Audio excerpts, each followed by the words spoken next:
Espera um pouquinho, vai. Bom dia, estamos aqui mais uma vez reunidos no sábado para ter a nossa conversa do coletivo Vida e Cidadania. A gente que deseja, né, buscar essa formação, né, pessoal e coletiva para que a gente possa crescer e evoluir juntos, né, e ajudar também a auxiliar a sociedade. Hoje a gente vai ter discussão sobre empreendedorismo cooperativo e o desafio da autogestão com o professor Osmar de Sá Ponte, da UFC, e ele é sociólogo, e eu vou pedir, na verdade, para o professor Osmar se apresentar, dizer como é que ele se sente, como é que ele se percebe, como é que ele se vê, porque eu acho que... Ele saiu, foi, Timário? Ótimo. Então, Desculpa. Professor Osmar, seja bem-vindo. Desde já a gente agradece a sua participação, a disponibilidade de trazer o seu conhecimento, a sua vivência aqui para a gente, compartilhar esse conhecimento, né, para que a gente possa evoluir. Então, com a palavra, o professor Osmar. Bom dia a todos, eu agradeço a oportunidade. Eu sou professor do Departamento de Ciências Sociais da UFC e eu coordeno a incubadora de cooperativas. É um projeto de extensão da Universidade Federal do Ceará, né? É um projeto que tem mais de 20 anos, que foi construído na época, inclusive sobre o apoio e inspirado naquela ação da cidadania que o Betinho, né, o Herbert de Souza, construiu no combate à fome. A ideia do cooperativismo, de autogestão, é a ideia de diminuir a exclusão social de populações tradicionalmente excluídas. Foi daí que surgiu esse projeto. É um projeto que tem mais de 20 anos na UFC e que a gente tem incubado em torno de 80 a 90 cooperativas ao longo desse período. Eu trouxe para vocês, inclusive, alguma discussão sobre o empreendedorismo, porque é uma discussão, de certa forma, contextualizar um pouco como é que surge essa ideia do empreendedorismo, né?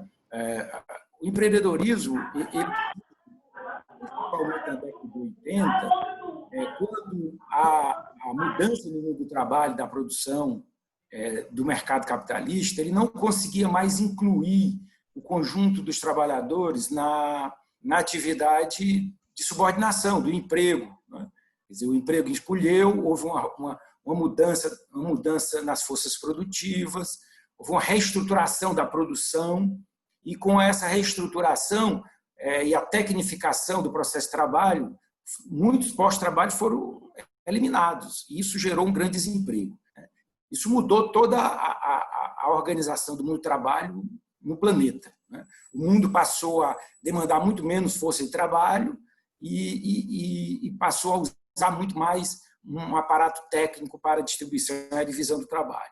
Nesse sentido, o empreendedorismo ele surgiu como uma alternativa de que as pessoas gerassem o seu próprio trabalho, gerassem sua própria produção. Tá?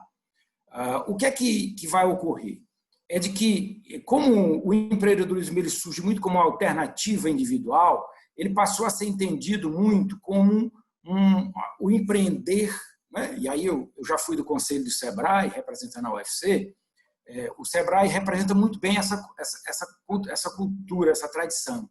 O empreendedorismo é uma ação do indivíduo, um indivíduo determinado, corajoso, né?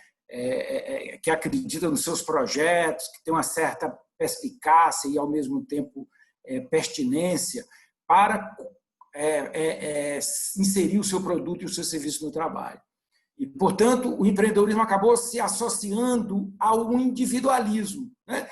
Daquele indivíduo que diz, olha, já que o mundo não me dá um emprego, eu vou construir o meu próprio trabalho. Quando, na década de 80, né, 88, 89, nós começamos a incubadora, a ideia era construir o quê? Empreendimentos cooperativos, as cooperativas populares, as cooperativas, portanto, baseado na ideia da coletividade da autogestão, né? Da propriedade de todos, né? Porque a cooperativa, em síntese, não é nada mais do que uma empresa de propriedade coletiva, onde todos os associados são donos dessa empresa. E daí surgiu muito esse paradoxo, individual ou coletivo. O empreendedorismo ele simbolizava muito essa noção do individualismo. A cooperativa falava muito da noção do coletivo. Então, usar o termo empreendedorismo com cooperativo seria um paradoxo. Né? Um paradoxo. Pois é exatamente nesse paradoxo que nós da incubadora, isso no movimento nacional, nós achávamos que esse paradoxo é da própria vida. Né? A economia, pela sua própria natureza, né? Ela é paradoxal. Né? E a própria empreendedorismo não poderia se resumir a uma ação do indivíduo. Né? Empreender é uma condição humana. Não existe um ser humano que não empreenda. E o empreendedorismo econômico é apenas uma das formas de empreender. Você pode empreender politicamente, empreender culturalmente, você pode empreender economicamente, você pode empreender individualmente, você pode empreender coletivamente. Então, essa ampliação do conceito de empreendedorismo foi a marca, e tem sido a marca da incubadora da UFC. Foi um debate, inclusive, interessante que a gente travou ao longo com algumas outras incubadoras, que no Brasil hoje deve ter em torno de 80. A nossa incubadora é a segunda do Brasil, depois do Rio. Aí teve a nossa aqui do Ceará, depois teve a da USP, que o professor Paul Sige foi coordenador, e aí foi crescendo os processos de incubadora. E por que a gente insistiu nessa ideia do empreendedorismo? Por quê? Porque a cooperativa, né? A cooperativa e a ideia do empreendedorismo, o empreender como faculdade humana, como recurso humano criativo, e no caso, nós estamos numa atividade econômica e no empreendimento que é de caráter coletivo, nós temos que produzir produtos. Né? É aquela questão de... Por isso que eu tenho essa discussão aqui, o que é ética e o que é empreendedorismo. É o ser em si e o ser para si. Quer dizer, nós temos que buscar, né? Buscar. E a ideia de empreender é exatamente esse ser que sai da ideia de uma essência. Eu nasço empreendedor, né? Ou eu me torno empreendedor. O empreendedorismo é como se fosse, olha, eu nasci empreendedor, então parece que é uma condenação. Você nasce do jeito que é e não se desenvolve essa capacidade de empreender. Portanto, o empreendedorismo é algo que se aprende e a lógica dele, né? A ética do empreendedorismo é a ética do quê? No caso do empreendedorismo econômico, é a ética de construir produtos que sejam experimentados e desejados pelo conjunto do mercado. Né? Então, nós aí já abrimos outro paradoxo, mercado, coletivo e individual. Né? Isso que é um paradoxo também do movimento cooperativista.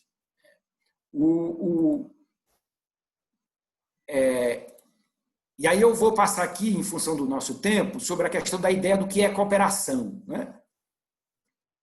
O que é cooperação? Cooperar, e aí eu acho que esclarecido minimamente o que é esse conceito de empreendedorismo, né, como ato de resgatar essa consciência como uma consciência coletiva, não só do indivíduo, já que nós estamos trabalhando na cooperativa, que é uma empresa de propriedade coletiva, quer dizer, todos os indivíduos precisam aprender, ter noção de que eles são donos da cooperativa, que eles são responsáveis pela cooperativa. Então, a cooperação é o quê? É a noção de trabalhar com. Trabalhar com. Quer dizer, o individualismo é trabalhar sozinho. Eu sou um empreendedor individual, eu trabalho sozinho, eu defino sozinho. Se a minha empresa é minha sozinha, então eu defino tudo só. Quando eu vou trabalhar coletivamente, eu trabalho com outros, com os diversos envolvidos no processo de trabalho. Essa é a característica fundamental da cooperativa. E a questão fundamental também das suas crises. Porque nós, o conjunto da nossa sociedade, nós temos uma consciência de que da ideia da subordinação. Né? Tem um patrão e tem um empregado. O patrão determina o que tem que ser feito e o empregado executa. Né? No caso da cooperativa, como ele é um dono coletivo, né? Uma empresa de propriedade coletiva, onde todos têm a responsabilidade de produzir com qualidade da melhor forma, essa ideia ela precisa ser entendida de uma forma que a cooperação não pode dispensar a individualidade, né? Os indivíduos precisam romper com essa cultura da subordinação e construir aquilo que a gente chama de uma consciência da autogestão. Qual é a autogestão? É a corresponsabilidade pelo futuro, pelo fruto do seu trabalho e da produção. Coisa que, numa empresa convencional, as empresas elas monitoram os serviços e a prestação de serviço de cada empregado, né? No caso da cooperativa, é necessário o desenvolvimento da autogestão, tendo em vista de que ele é dono da cooperativa, né? Ele tem que ser corresponsabilizado. E para se construir uma cooperativa, a questão fundamental é construir uma consciência de que se trata de um empreendimento em que todos são responsáveis. A autogestão é o controle sobre o processo de produção, é o conhecimento sobre a gestão da empresa e sobre os segredos do processo de produção e trabalho.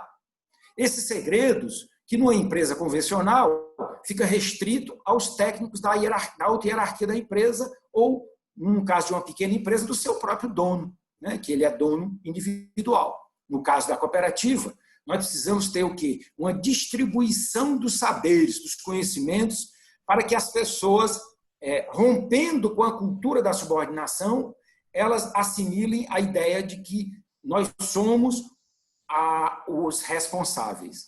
A gestão da empresa, ela da empresa cooperativa, portanto, da cooperativa, ela tem que se exigir de forma autogerida, portanto, cogerida entre a direção da empresa e os seus membros, no sentido geral, e imbuído do processo de uma consciência da autogestão, portanto, do controle de todos e da responsabilização de todos.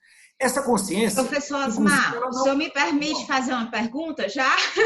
Pois não, pode fazer. Então, é interessante isso que o senhor falou sobre a questão da consciência, né? A gente percebe que a cultura, né, ela é importante, né? A subjetividade, ela é fundamental para que esse comportamento de cooperação ele aconteça. E aí, eu queria também que o senhor fizesse a relação disso com a sociedade do conhecimento. O senhor falou aí sobre, né, os saberes serem compartilhados, né, e como que a sociedade do conhecimento pode reforçar o cooperativismo de autogestão. Não, exatamente, quer dizer, se a cooperativa, inclusive, só para fazer um resgate histórico do cooperativismo, o cooperativismo ele surgiu em 1850, 54, em Rochdale, na Inglaterra, e a ideia, a cooperativa foi o primeiro empreendimento de caráter universal que nós tivemos na modernidade, né? No sentido de que ela foi uma iniciativa em que as mulheres eram iguais aos homens, votavam igualmente, poderiam ser sócios da cooperativa. As pessoas, independente da religião que elas pudessem ter, elas tinham o mesmo direito e poderiam, não era tipo a cooperativa dos evangélicos, dos judeus, dos católicos. Todos conviveriam com a diversidade, com a diferença, né? Aceitar a diversidade de gênero, então não tem discriminação de gênero, de raça, de cor e de ideologia. A primeira instituição que emergiu com essa ideia da pluralidade, da tolerância, da diversidade, foi o cooperativismo, né? Ele surgiu nas periferias de Rochdale, com as pessoas desempregadas, construindo cooperativas de consumo, quer dizer, vamos comprar juntos, porque a gente compra mais barato, tá? E aceitando todos que têm o mesmo interesse, que é o interesse de comprar, e aceitando todos aqueles com a sua diversidade. Isso é algo... imagina que isso já é muito atual, no momento que nós estamos vivendo uma intolerância imensa no nosso país. Você, em 1850, você tem uma iniciativa, no sentido, inclusive, empresarial, que surge com a ideia da diversidade e da pluralidade. E, na época, inclusive, os sindicatos não existiam, não era permitido liberdade sindical. As mulheres vão votar 100 anos depois, né? quase 100 anos depois. Né? Na França foi em 1950 que elas vão ter direito a votar. Quer dizer, e o cooperativismo ele surge com essa ideia, né, da diversidade e conviver com essa pluralidade do que é o ser humano e na sua diversidade, tanto econômica como política, ideológica e religiosa.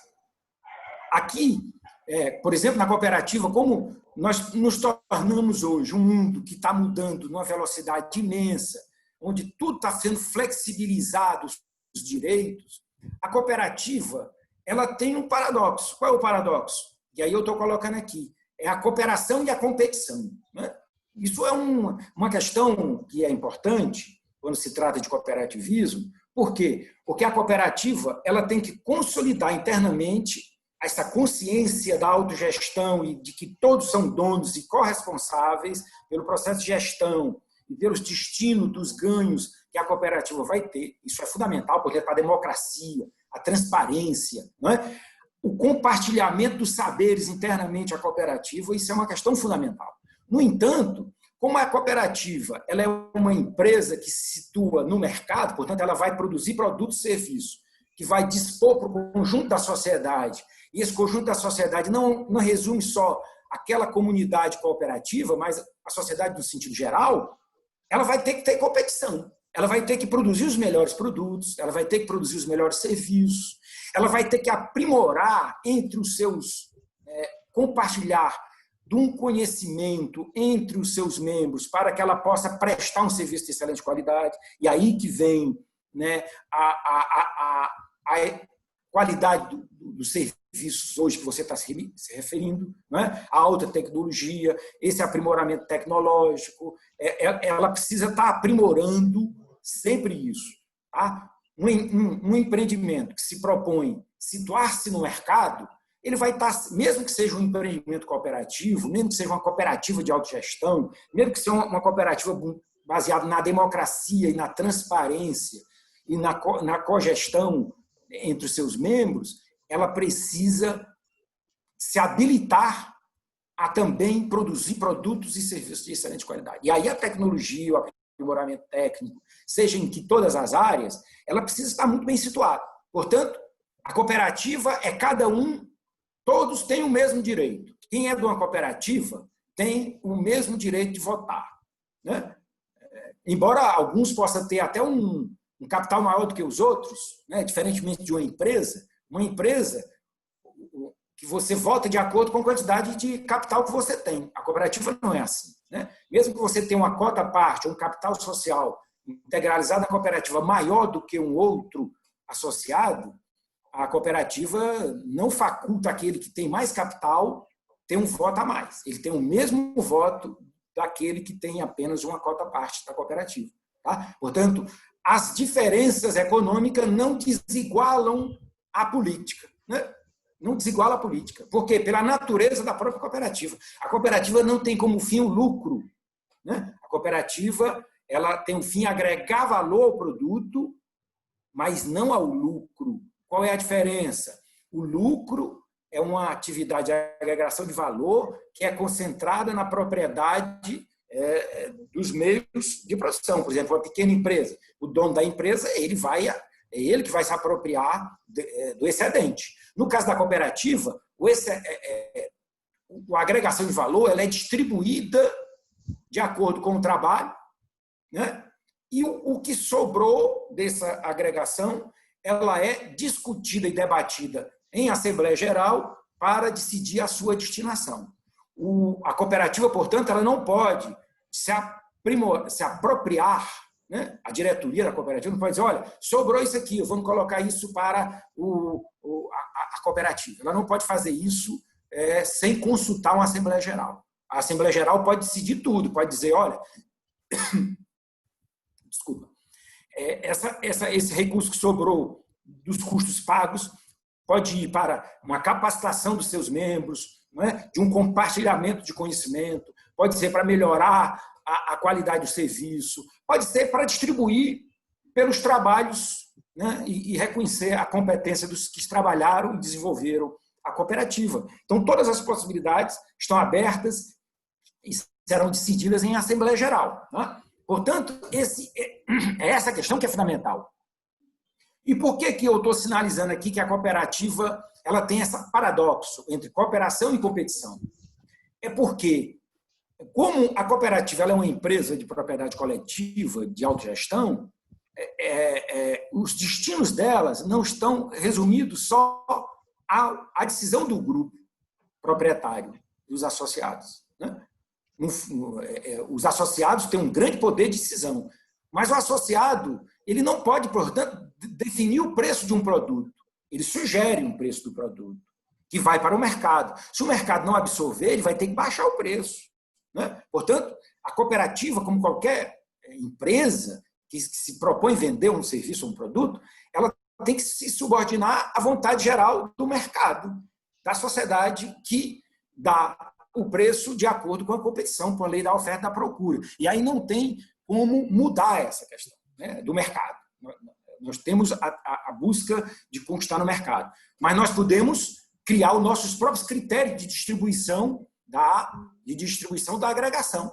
A cooperativa ela tem esse poder. Lógico, cooperado e debatendo de uma forma democrática e transparente. Por que transparente? Porque uma empresa de propriedade coletiva não pode existir algo que é fundamental, né? Se fala muito que o grande calcanhar de Aquiles das cooperativas é a ideia da cooperação. Nós precisamos assimilar que nós temos que cooperar para que a cooperativa seja bem-sucedida. Isso é um fato verdadeiro. Mas tem algo muito mais profundo do que a própria ideia de cooperação. É a ideia que ela é também subjetiva da confiança, né? Se eu não confio na diretoria, se eu não confio na forma que está sendo feita o processo de distribuição dos recursos da cooperativa, da forma como está sendo pago o trabalho, o produto e o serviço, eu quebro a confiança. Quando se quebra a confiança, se quebra também a ideia da cooperação, porque ninguém vai cooperar com algo que não me favorece ou então que me prejudica. Portanto, é fundamental a transparência, é fundamental a democracia. A democracia e a transparência na cooperativa, ela é um valor econômico tão quanto um valor político, né? Tão quanto valor político. Porque se eu não for transparente para os donos da cooperativa de que eu estou sendo justo, eu vou perder a ideia de que sou transparente e vou perder a ideia também de que eu mereça a confiança. Portanto, essa mente, e aí tem tudo a ver com a mudança hoje de padrão cognitivo que na nossa sociedade, do dualismo que a gente pensa, ou cooperar ou competir, não é? Na verdade, ou político ou comunitário. A cooperativa ela é exatamente essa instituição que diz, ora, a transparência ela é ao mesmo tempo um processo de conteúdo político que junta os associados e ela é também fundamental para garantir a inserção dela no mercado, né? Porque com ela é que eu vou poder fortalecer o próprio empreendimento. Tá? Isso é importante porque para a gente não cair na ilusão, de que basta a cooperação interna à cooperativa. Basta a cooperativa ela se juntar entre os seus membros, cooperar muito bem entre eles, acertar entre si, que nós vamos conquistar o mundo. Não é bem assim. Por quê? Porque os produtos vão ser vendidos, né? E quem determina esse preço é a sociedade, não é o próprio grupo. Então, ele vai ter que administrar essa questão, né? Aí eu retomo aqui aquela questão que você estava falando sobre a busca, o conhecimento de mercado, né? E daí, para poder a cooperativa, que tem essa pretensão de ser uma empresa de propriedade coletiva, né? que gera em si a confiança, a cooperação, né? A transparência na gestão, ela precisa ter também capacidade de empreender tecnicamente, né? E isso é que é exatamente a consciência do que chamo de empreendedorismo cooperativo. Buscar desenvolver atitudes e habilidades como conhecimento de mercado, gestão cooperativa, proatividade, participação, conhecimento sobre a arte de liderar e empreender e manter o grupo, o projeto, como um projeto coletivo, né? É necessário construir aquele líder que, ao mesmo tempo, ele é capaz de se identificar com o grupo interno da cooperativa, mas também olha lá para fora da cooperativa, portanto, para o mercado, para a sociedade, e diz: olha, a sociedade está querendo que a gente melhore o nosso produto. A sociedade está querendo um outro produto diferente desse que nós estamos oferecendo. E, com isso, você soma o dentro e o fora, né? E aí a cooperativa tem tudo para ser uma empresa, um empreendimento moderno, né? De um padrão civilizatório que assimila essa pluralidade de ser do ser humano enquanto diversidade religiosa, cultural, política, da discussão da tolerância, né? Do diverso e, ao mesmo tempo, a praticidade de dizer: nós vamos nos unir em torno da melhoria da qualidade da nossa renda, da prosperidade da nossa sociedade, de auxiliar um membro da cooperativa que não consegue produzir com a qualidade igual ao conjunto dos seus companheiros, mas que a cooperativa ela pode compartilhar os saberes, diferentemente de uma empresa comum, que quando tem um membro que está produzindo de forma não satisfatória, o que é que a empresa faz? Ela demite. Ela demite. O que é que a cooperativa faz? Ela requalifica as pessoas. Ela refaz, né? Ela cria compartilhar de saberes. Requalificação permanente dos seus membros. E isso é uma atribuição, está lá nos princípios da cooperativa, do cooperativismo, né? O cooperativismo ele é movido por princípios norteadores da cooperativa. Esse é um dos princípios: compartilhar saberes, não eliminar, mas sobreviver nesse paradoxo entre cada vez aperfeiçoar a nossa capacidade humana, ao mesmo tempo que está adequado com a mudança do mercado e a mudança do tempo, né? Qual é a dificuldade disso? Pois não. O senhor permite outra consideração? Pois não. Achei importante todo esse panorama que o senhor trouxe sobre a diferença entre a empresa e a cooperativa, do comportamento de cada um dos cooperados, né? Quer dizer, cada um dos cooperados ele vai participar democraticamente das decisões políticas, das decisões econômicas, né? Na medida em que vão dizer como que vai ser distribuído o excedente da cooperativa e do saber. Aí eu pergunto, seria a cooperativa um embrião do socialismo? Olha, depende do que é que se pensa de socialismo, né? Depende do que se pensa de socialismo.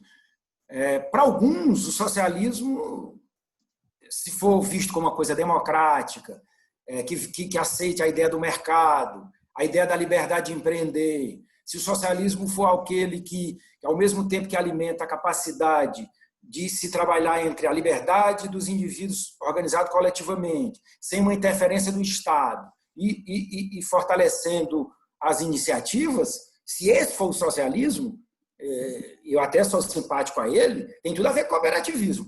Agora, se for para o socialismo que nós viemos na história da humanidade, não tem nada a ver. Porque o socialismo da história que nós vemos é um socialismo centralizado no Estado, né, que não faculta a liberdade de empreender, que não faculta a liberdade do próprio mercado se desenvolver, né? Aí não teria nada a ver. É a mesma questão quando você discute a democracia, né? A democracia, que é o que você está discutindo aqui, socialismo, aí você vai debandar para uma discussão esquerda e direita, né?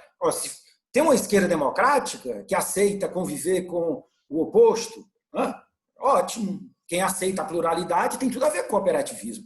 Quem não aceita a pluralidade, que acha que só quem é católico, só quem é mulher, só quem é homem, só quem é do partido A ou B pode entrar na cooperativa, aí não dá, né? Porque a cooperativa ela surgiu com essa amplitude de aceitar a diversidade. Agora, naquela ideia de uma sociedade de futuro, que a tendência de uma sociedade futura seria cada vez mais cooperar entre si, pensar uma solidariedade entre os indivíduos, cujo fim maior é o bem-estar de cada um. É esse o socialismo que você está falando, aí eu acho que tem a ver nessa utopia dessa sociedade, imaginar uma sociedade plural, democrática, que aceita a diversidade, que é tolerante com a diversidade de gênero, de raça, com a diversidade religiosa, com a iniciativa criativa das pessoas, né? Esse socialismo, eu sou muito simpática a ele. E eu acho que tem tudo a ver com o cooperativo. O senhor me permite fazer uma pequena fala?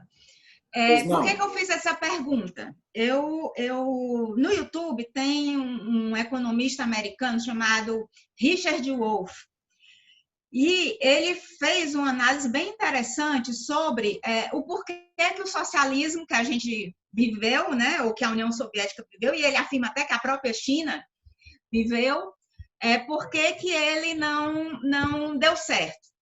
Aí ele fez a seguinte observação, que apesar das mudanças macro, né, de decisão, de compartilhamento macro, o lugar de trabalho, né, o corpo, o ambiente de trabalho, a prática do trabalho, ela não se tornou cooperativa. Ela continuou nos mesmos moldes culturais do capitalismo. E que aí foi exatamente vamos dizer, esse paradoxo, né, que não foi trabalhado, que não foi dialogado, que pode ter feito com que tenha existido a queda, né, do sistema, já que as pessoas, com o passar do tempo, não se sentiram realizadas enquanto pessoas no trabalho, porque no trabalho você passa a maior parte do tempo da sua vida. Se eu não tenho uma cultura de companheirismo, né,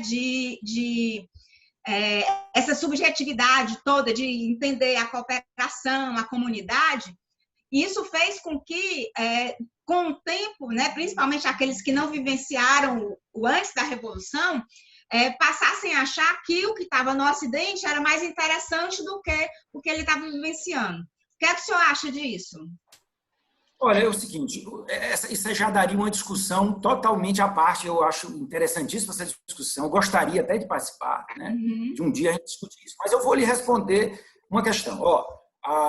Não foi por isso que o socialismo, na minha concepção, na União Soviética, não deu certo. Não deu certo, até por uma questão, uma ideia que não é minha, não é nem...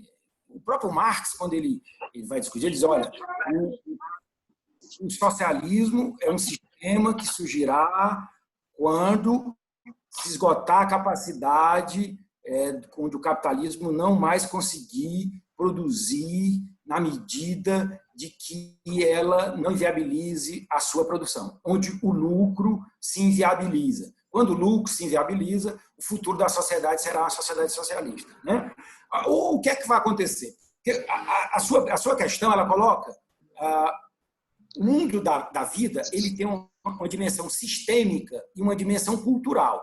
As suas ideias, elas remetem a uma questão cultural, da cultura da gestão do trabalho e da produção, né?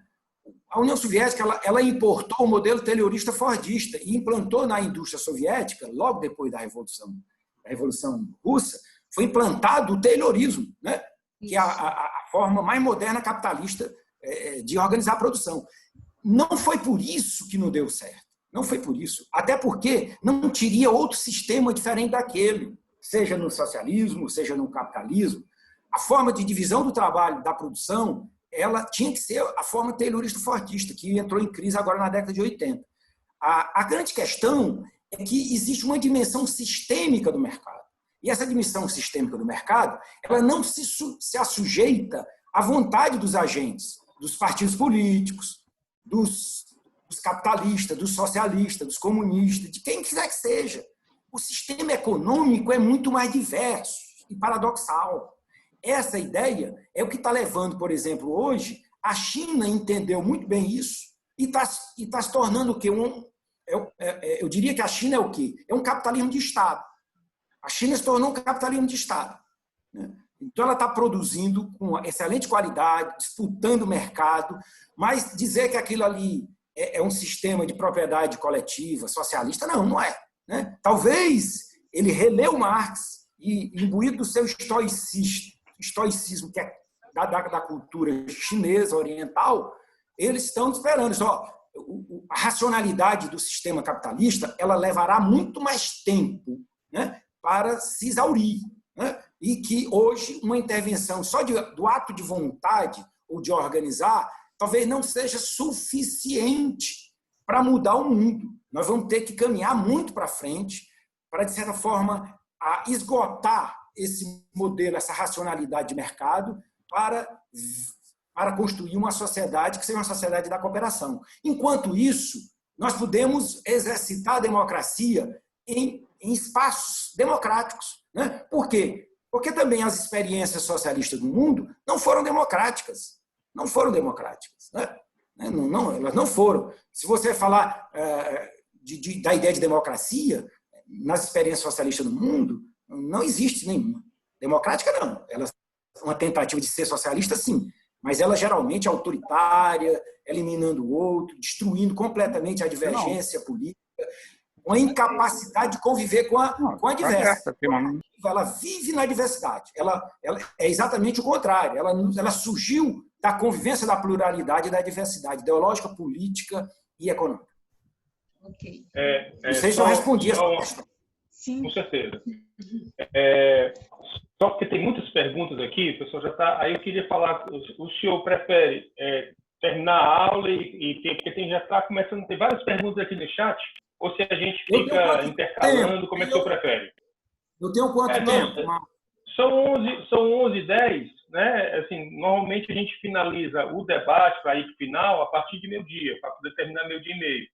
E aí o senhor prefere como? O senhor prefere falar sobre a sua aula ou já pode começar as inscrições aqui para poder debater com o senhor? Eu vou concluir aqui. Vou concluir o debate. Tá certo. Ok. Tá bom assim? Tá certo, tá ótimo. Tá ótimo. Então, qual é a grande questão? Qual é a grande questão da cooperativa? E nesse sentido, eu concordo de que ela pode ser essa coisa utópica, né?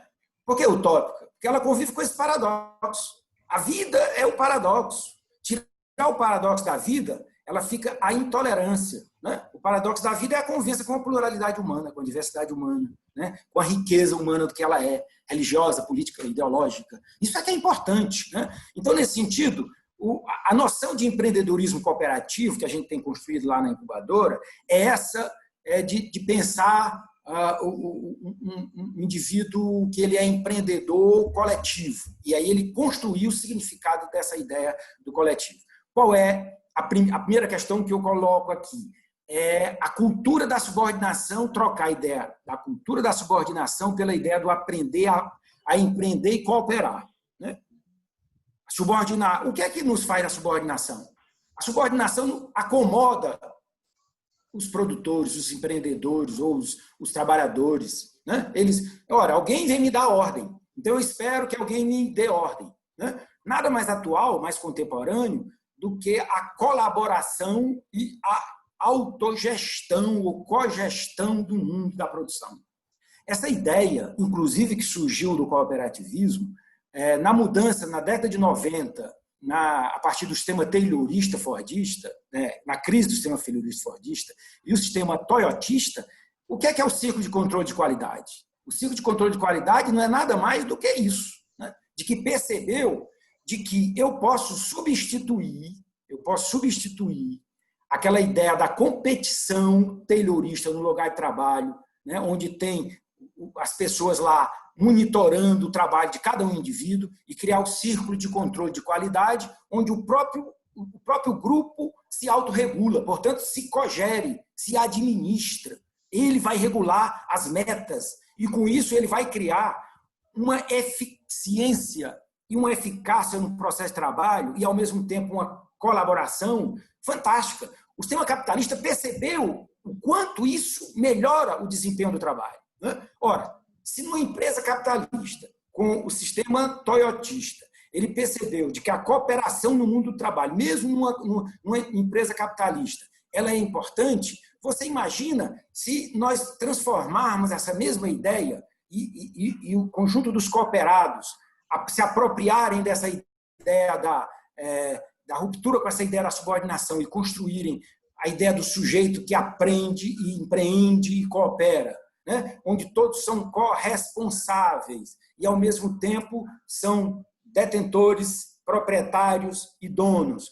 O quanto de competitividade nós teremos, seja na melhoria do bem-estar das pessoas, que vão se sentir muito mais seguras de si, porque vão se sentir donas daquilo que fazem, vão se sentir muito mais satisfeitas no processo de trabalho e, ao mesmo tempo, vão ter capacidade de conquistar o mercado, porque elas serão muito mais competentes, né? Nós não podemos pensar a cooperativa como empresa de pobre, de desvalidos, mas como empresa de pessoas que querem melhorar sua qualidade de vida, que querem empreender com qualidade, seja no sentido da eficiência e da eficácia do produto, seja da qualidade das relações humanas delas contidas.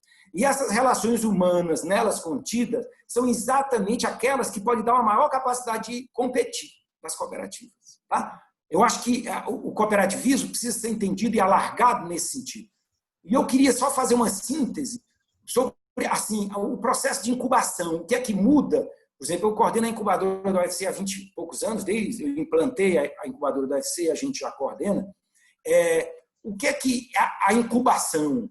A incubação é o que muda, por exemplo, quando vai se constituir uma cooperativa. Uma cooperativa tradicional, geralmente, é um contador e um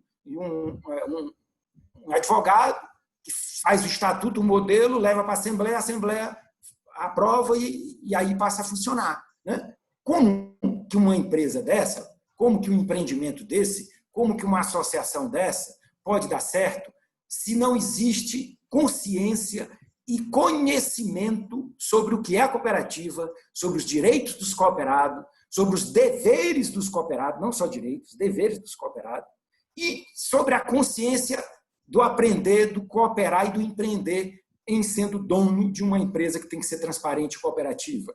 Quer dizer, a incubação, ela é, em síntese, esse processo de construir essa capacitação, né, e essa consciência da diferença de uma empresa comum para uma empresa cooperativa, para uma empresa autogestionária, onde todos são donos, né, todos são responsáveis e, portanto, todos são empreendedores, tá? No sentido daquilo que é corresponsabilidade e é direito coletivo, né? Essa que é a questão. E essa inovação, portanto, de prestar essa assessoria numa nova cultura do que significa a assessoria, onde eu assessoro os donos e não simplesmente eu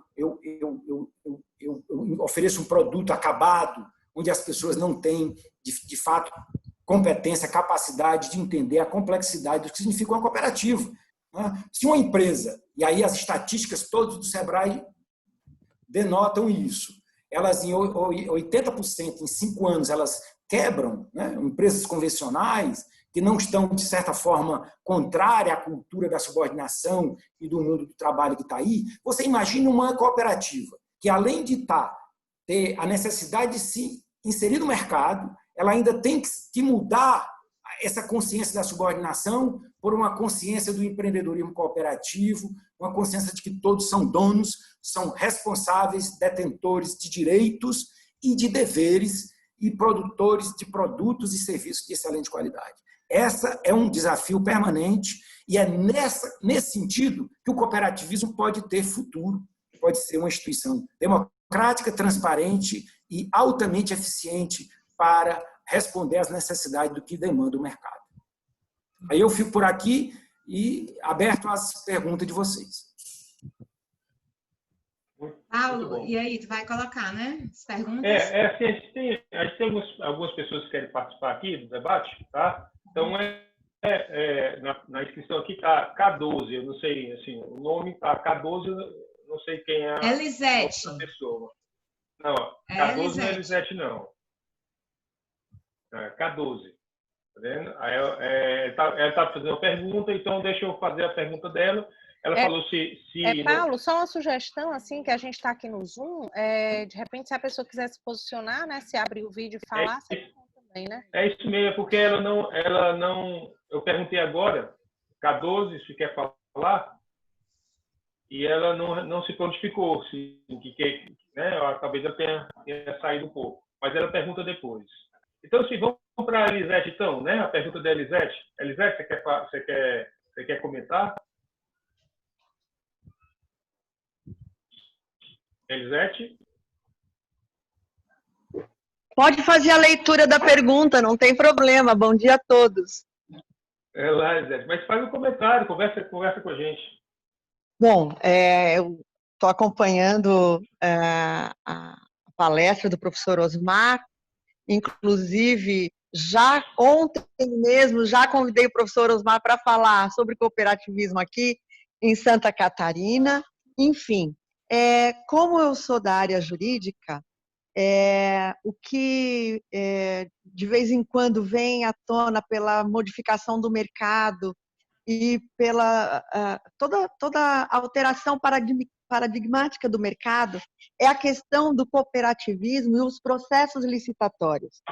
Nós temos uma corrente que diz que é possível as cooperativas participarem dos processos licitatórios, por outro lado, a corrente que limita a participação das cooperativas. Então, eu gostaria de saber do professor Osmar o que ele pensa a respeito da participação das cooperativas nos processos licitatórios. Sobre essa questão, vocês querem colocar outras questões? Eu respondo logo a professora. Pode responder, professor. Pode ser que aqui, então, depois aqui seria o K12, depois sou eu. Mas aí eu acho que essa resposta, assim, só aproveitando aqui, depois dessa resposta, só colocar aqui a pergunta da K12, que eu acho que tem um pouco a ver. Das experiências no Brasil, as experiências de cooperativismo no Brasil, as experiências boas, as que deram certo, e um pouco de história do cooperativismo, da história das cooperativas aqui no Brasil. Porque é o seguinte,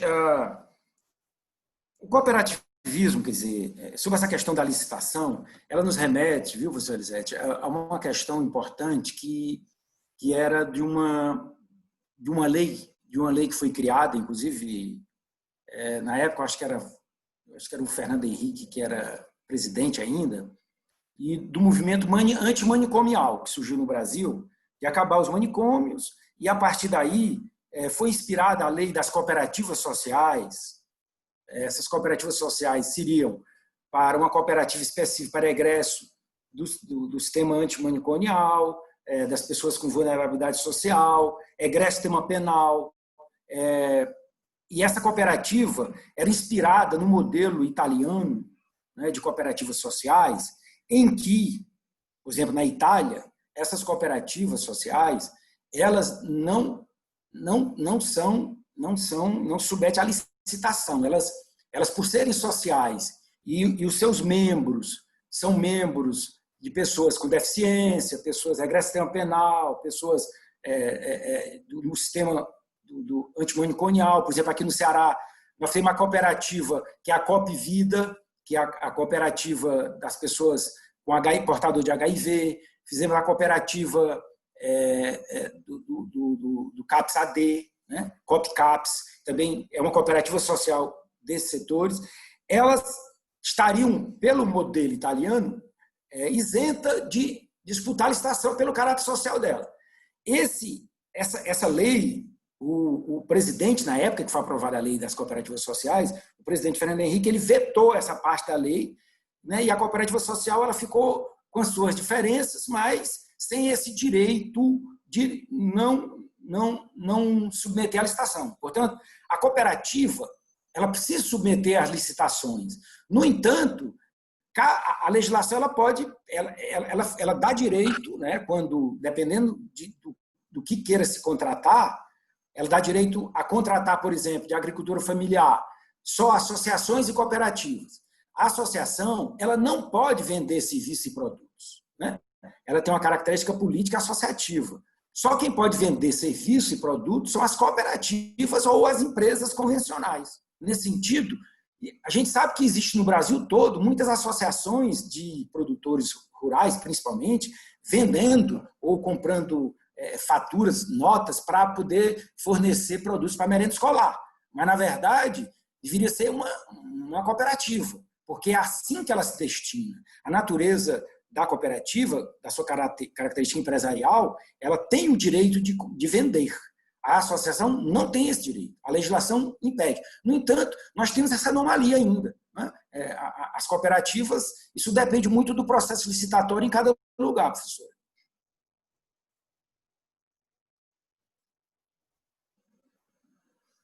Ok. E sobre a experiência, assim, perguntaram aqui também sobre a experiência aqui no Brasil, né? Boas experiências, ou mais experiências, mas a experiência cooperativa no Brasil, um histórico, e sobre o que é que você acha do Banco de Palmas, né? A experiência do Banco de Palmas aqui no Brasil.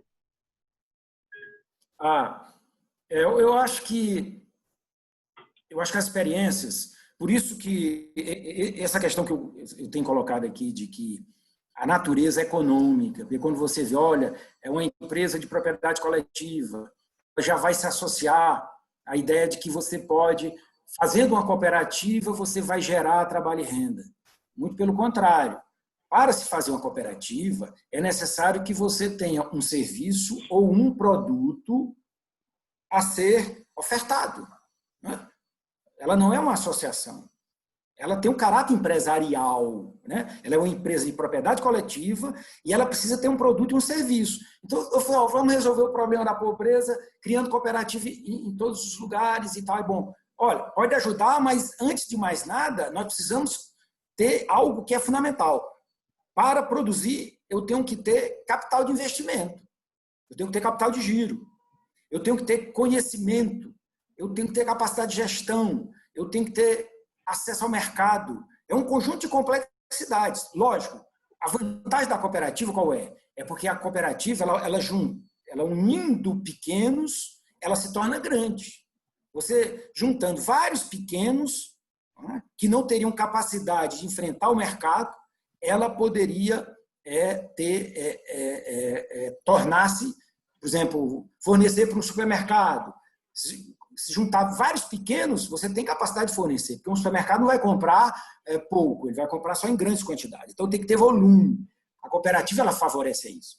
A experiência do Banco Palmas é uma experiência fantástica, né? O Joaquim, meu amigo, desde do movimento secundarista, que a gente era colega, ele era seminarista, antes de ir para ali para o Banco Palmas, e uma iniciativa extremamente interessante, né, eu diria que o Banco Palmas é muito mais um projeto de desenvolvimento local, né, em função da comunidade, do desenvolvimento comunitário, com experiências, inclusive, com algumas cooperativas funcionando lá.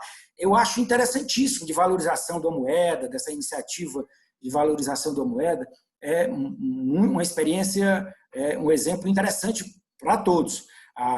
Isso não tem nenhuma contradição com aquilo que eu estava falando aqui. Ela é uma experiência que tem todas as, quer dizer, focada numa territorialidade, buscando potencializar esses potenciais e enfrentar aquelas adversidades de uma região, talvez, na época, era uma das regiões mais pobres de Fortaleza, né? O Conjunto Palmeiras. Eu conheço o Conjunto Palmeiras antes do Conjunto. Ali foi um processo de ocupação na década de 70 a 80, não tinha nada ali, foi tudo autoconstrução. Uma igreja foi construída ali, e dessa igreja era que o Joaquim, que era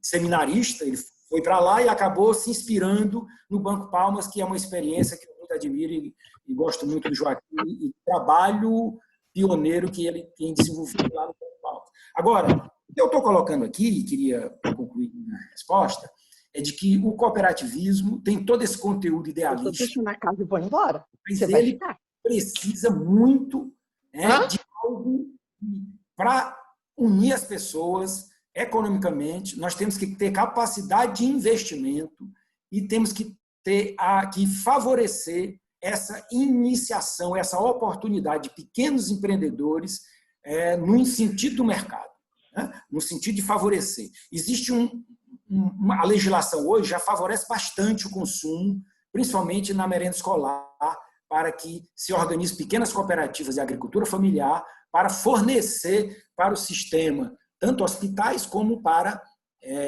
para escolas, né, e associações comunitárias que precisam e que são de fins sociais. Ok. Quer falar alguma coisa, José?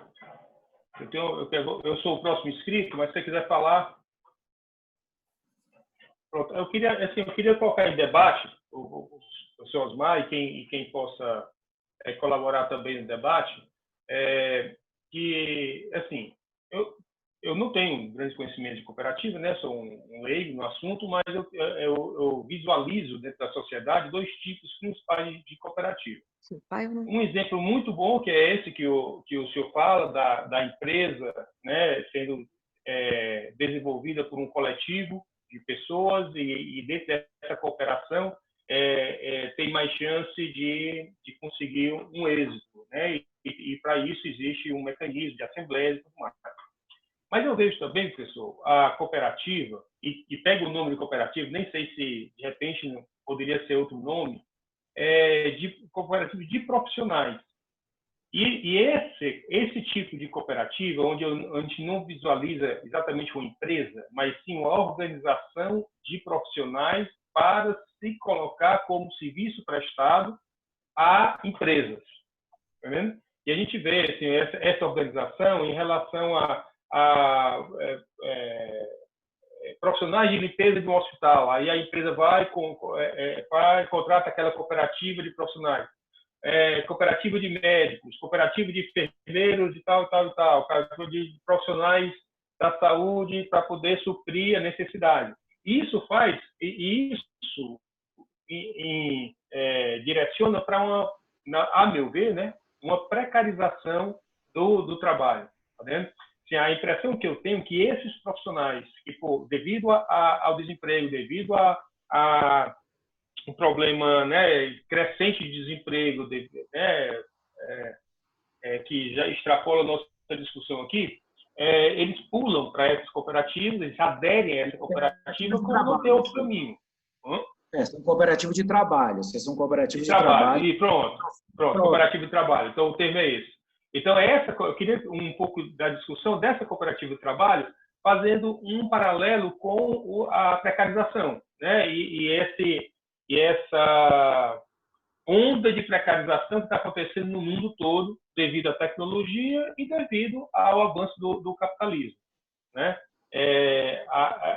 Se o senhor acha que essa cooperativa de trabalho poderia se organizar de outra forma ou o senhor concorda com essa cooperativa de trabalho, não concorda sobre isso, e também queria abrir a discussão para todos, para ficarem à vontade para debater caso queira.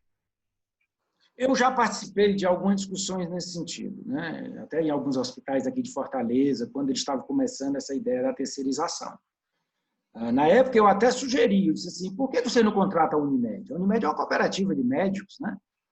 Vocês podiam contratar os médicos pela Unimed, e os médicos prestavam serviço aos hospitais pela Unimed, né? De repente, criou-se uma cooperativa de enfermeiro, outra os anestesiologistas, né? Tem a cooperativa, tem umas que envolvem médicos, outras que envolvem pessoas de portaria ou de atendente de enfermagem. Quer dizer, essa questão aí é muito do próprio fim do Estado que contrata, né? O Estado, no momento em que você contrata um serviço, terceiriza um serviço, e você terceiriza esse serviço, seja para uma empresa, ou seja para uma cooperativa, e você avilta o trabalho de alguém, né? Você está aviltando esse trabalho, é boa intenção. O Ministério Público tem acompanhado essas questões, né? Quer dizer, você aviltar claramente, algumas vezes até, eu não diria nem que seriam cooperativas, porque elas não têm autonomia para definir, tipo, quanto cada um vai receber. Muitas vezes o problema, olha, eu vou pago tanto, e aí não tem um processo de negociação, né, de conquistas. Por exemplo, a cooperativa é uma empresa extremamente complexa, né? Quando você contrata a cooperativa para prestar um serviço médico ou um serviço qualquer, você contrata a empresa, você não contrata a pessoa. Ele não é um serviço pessoalizado, né? No entanto, muitas vezes, é condicionado às pessoas. Isso cria um problema. Tipo assim, as pessoas não têm férias, né? Não têm direito às férias. Não, tem direito às férias, mas a cooperativa precisa incluir um 13º lá, o correspondente a um direito dele, que é um tipo um 13º. Tem que estar na planilha de custo dele. Por exemplo, lá na incubadora, quando nós vamos fazer qualquer planilha das cooperativas de prestado de serviço, nós incluímos no custo um tipo, que não pode ter 13º, porque não tem subordinação, mas pode ter um ganho, né, onde a cooperativa pagaria um tipo, uma prolabore, né, correspondente àquilo que é as férias e o 13º. Isso é uma decisão interna da cooperativa. Agora ela precisa fazer uma planilha de custo que contemple essas necessidades, esse projeto. Por isso que tem que ser um projeto que tem que ter transparência, tem que ser discutido esse projeto de quanto é que vai ser um médico, um enfermeiro, o tipo de habilidade, as horas, isso tem que ser discutido com todos, de forma democrática. A democracia é um componente fundamental da cooperativa. Ela não pode ser uma decisão autoritária da diretoria. Não é? Ela precisa, de certa forma, satisfazer os seus donos, portanto, os seus membros, né, de forma transparente. Aí nós podemos, inclusive, fazer uma parceria entre os médicos que se organizam nas cooperativas e prestam um excelente serviço, né, e um determinado hospital, né, isso serve para os enfermeiros, para os atendentes de enfermagens e outros setores do hospital. Agora, não pode ter essa consciência do mercado perverso, que vai lá, eu quero tirar e diminuir custos, simplesmente, né? É que tem que ter, de certa forma, uma negociação entre as cooperativas organizadas, e eu lembro muito bem que a cooperativa do pessoal da anestesia, dos médicos anestesistas, eles compraram uma briga na época com os hospitais e não aceitaram o que os hospitais queriam pagar, né? E houve uma disputa interessante, porque acabou se chegando a um bom termo, mas um bom termo negociado com a força que os anestesiologistas têm. Tá? Essa discussão do empoderamento, né, dessa adequação ao mercado, que precisa ser tratado de uma forma transparente. Não dá para não ser transparente, aberto, democrático, publicizar essas questões, para que não haja esse desvirtuamento, essa superexploração do trabalho. Agora, eu queria ressaltar, na legislação nova, na última mudança da legislação, existe subordinação. Eles construíram lá nas cooperativas de trabalho, existe subordinação. Né? As cooperativas lá, que é uma anomalia completa da legislação mundial, o Brasil construiu essa ideia de que a cooperativa, que tem um determinado profissional, ela responde pelos salários daquelas pessoas que estão lá trabalhando. Em função de quê? Porque estava tendo um aviltamento geral dos trabalhos, usando as cooperativas como um serviço de péssima qualidade e com muito mal remunerados. Só para complementar o que o senhor está falando aí, que eu concordo plenamente,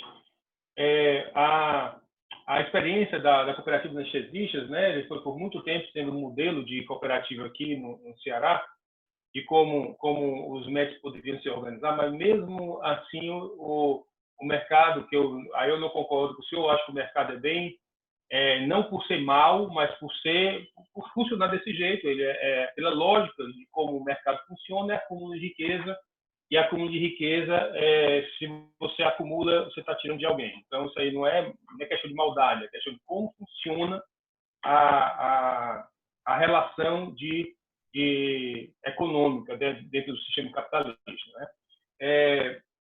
Mas, em relação a essa experiência, o próprio mercado conseguiu um meio de enfraquecer a cooperativa, né? Assim, começaram a trazer médicos de fora do estado, né? Uma empresa que super conhecida começou a trazer médicos de fora do estado e começou a enfraquecer essa união e essa cooperação, né, dos anestesistas.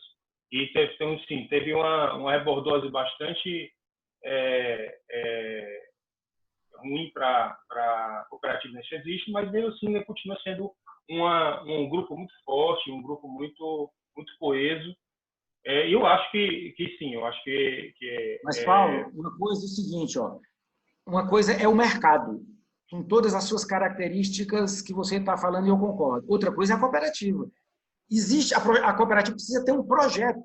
Qual é o projeto que ela tem? Se ela não tiver esse projeto para dentro de si, né, de definir os seus padrões éticos, o que cada um quer ganhar, o que cada um pretende, que tipo de serviço vai ser vendido, para quem nós pretendemos vender, né, o mercado vai cumprir o papel dele. Cabe o quê? A cooperativa também entrar nessa disputa. Por quê? Porque não tem outro meio. Né? Se você quer prestar esse tal de serviço, aí, no caso, o exemplo que você está dando é esse, não tem outro jeito, porque senão você vai recorrer aqui. Né? Por exemplo, no caso de cooperativas, a gente trabalha muitas cooperativas de artesanato. Você tem cooperativas que, um drama que a gente teve aqui, era de cooperativas de artesanato. Qual o padrão de qualidade do artesanato que você produz? Como distribuir isso, essa qualidade entre os membros da sua... Nominando, cada um produz, e aí você vai dizer, olha, aquele foi bom, esse não foi. E aí tem uma disputa interna, não tem jeito. O jeito que teve, que nós criamos aqui na incubadora, foi criar o mercado solidário, onde que os cooperados eles vendiam também seus produtos. Aí eles iam começar a perceber a inadequação de que, olha, esse meu produto está muito bem aceito, esse aqui as pessoas aceitam, aquele não. Né? Porque se você fosse chegar num artesanato feito por alguém, dizer, olha, esse aqui não está muito adequado para aquilo que o mercado quer, ia ter uma crise grande. Ninguém aceita crítica dos outros ao seu trabalho. Mas no momento que você vai vender o seu produto, a sua peça de artesanato, você vai começar a perceber por que sobra tanto minhas peças e de outro vende. Infelizmente, a vida é essa, porque não dá para transformar um drama, né, de dizer, olha, todos são iguais, as peças da cooperativa de artesanato, todas são iguais, todas têm o mesmo valor. A cooperativa não tem como decidir isso, porque se ela decidir, aí você vai vender tudo igual, muitas das peças não vão ser vendidas, e você vai fazer o quê? Quem vai ficar com esse ônus? A cooperativa vai ter que ficar com aquele prejuízo. Então, como você vai, de certa forma, perceber de que é preciso aperfeiçoar a qualidade de trabalho de alguns e usar o trabalho de alguns como exemplo? É exatamente, de certa forma, distinguindo a qualidade, aquela questão do compartilhamento de saberes, de que a gente aprende. O espírito empreendedorista do capitalismo realmente é um dos pontos fortes, né? Um ponto importante de contribuição que eu acho que o capitalismo traz para a sociedade. Mas eu acho que o preço é muito alto, né? Mas eu acho que é uma contribuição que não precisa se apagar, tá vendo? Não precisa, assim, se Marx está certo, se Marx estiver certo e a gente for evoluir para algum outro sistema, que seja, o nome que queira se dizer daqui a algum tempo, é que a gente mantenha o espírito empreendedorista aprendido pelo capitalismo, tá vendo? Assim, eu acho que a experiência é acúmulo, a ciência não é de anulação, anula um e vai para o outro.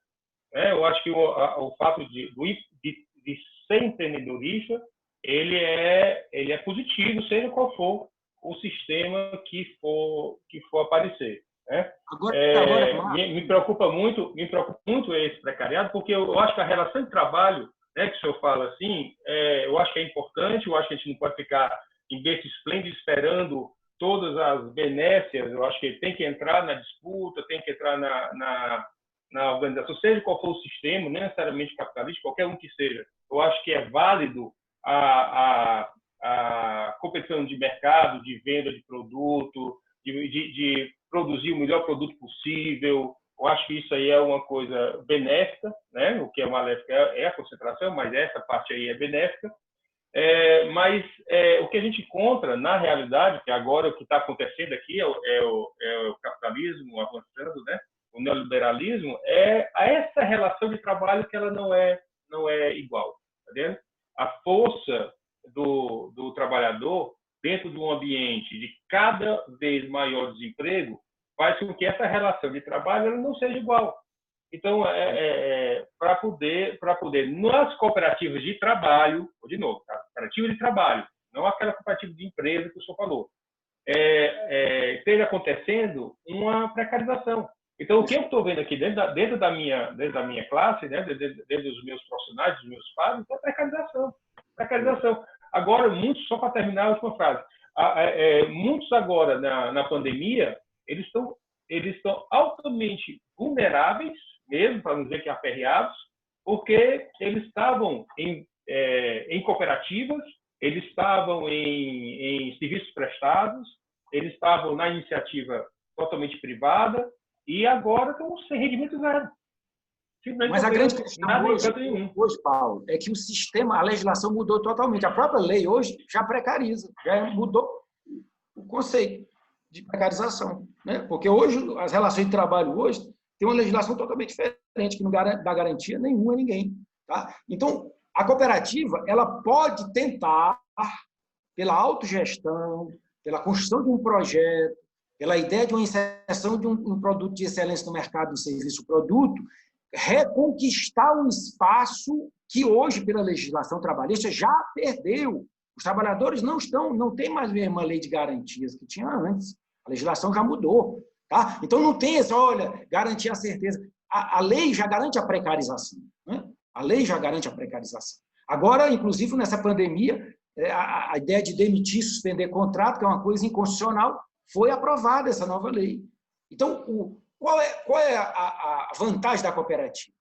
É porque a cooperativa ela se torna um empreendimento coletivo em que os trabalhadores dizem, rapaz, olha, já que o mercado está me precarizando, por que nós nos juntamos, tá?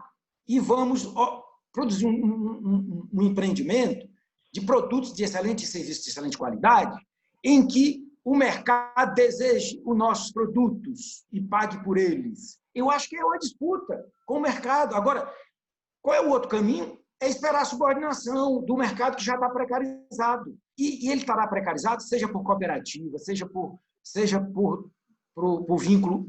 vínculo pessoal, né? Porque a legislação já está totalmente alterada. É uma atitude de empreendimento no sentido que é o seguinte, cada vez mais, e ainda nós não chegamos ainda à plena realidade da sociedade 5G. Porque quando nós chegarmos, né, você vai ver as mudanças serão mais profundas, os trabalhadores vão ficar sendo muito mais descartáveis. Portanto, a nossa organização, a organização daqueles que têm um serviço a prestar, um produto a vender, e se, de certa forma, se empoderar de uma organização, numa cooperativa que lhe fortaleça, ele terá muito mais capacidade de enfrentar esse mercado. Por quê? Porque ele pode suprir aquilo que ele não terá, o mercado não vai absorver. O mercado não vai absorver. O conjunto, pelo contrário, a tendência é de dispensar muitos trabalhadores de vários segmentos. Serão substituídos por máquinas, serão substituídos por sistemas, não é? Inclusive áreas, inclusive a área da universidade, de cursos nossos da universidade, uns vão ficar meio sem ter sentido, em função dessas mudanças que já está acontecendo no mundo. Portanto, eu acredito, com todo esse paradoxo, de que o cooperativismo pode vir a ser. Por que ela pode vir a ser? Porque ela é essa dupla realidade. Ela, ao mesmo tempo, é uma instituição de organização política, ela é também uma instituição de organização econômica dos interesses dos seus associados.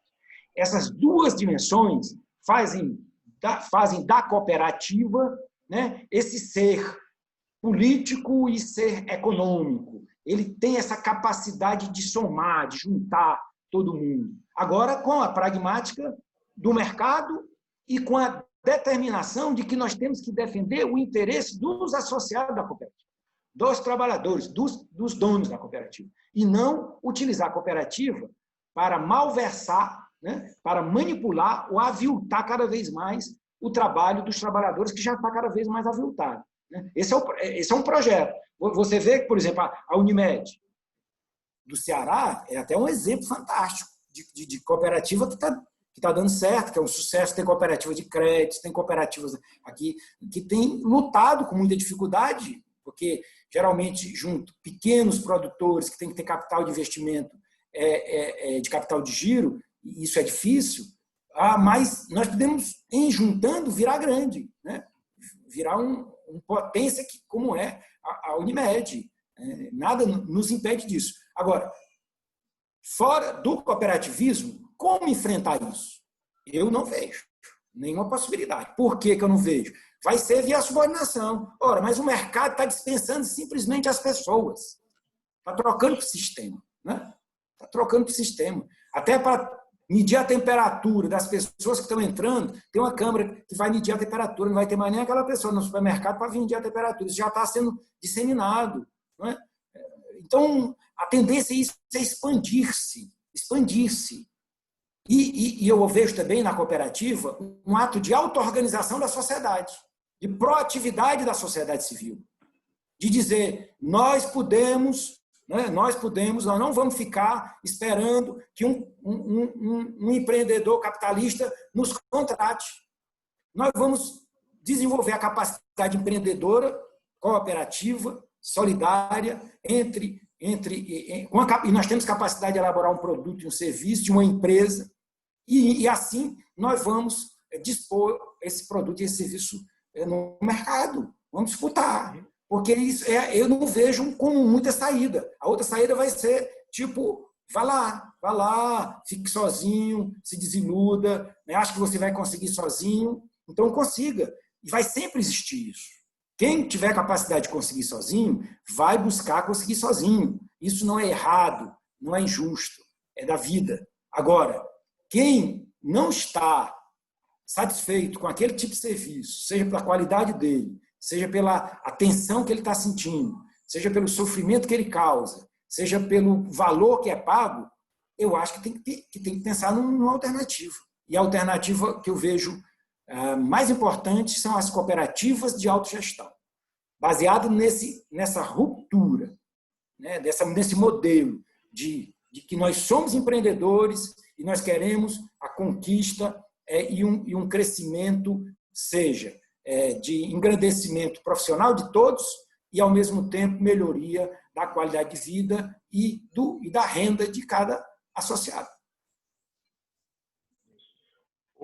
O Glauco tem algumas perguntas. Glauco, quer você mesmo fazer, Glauco?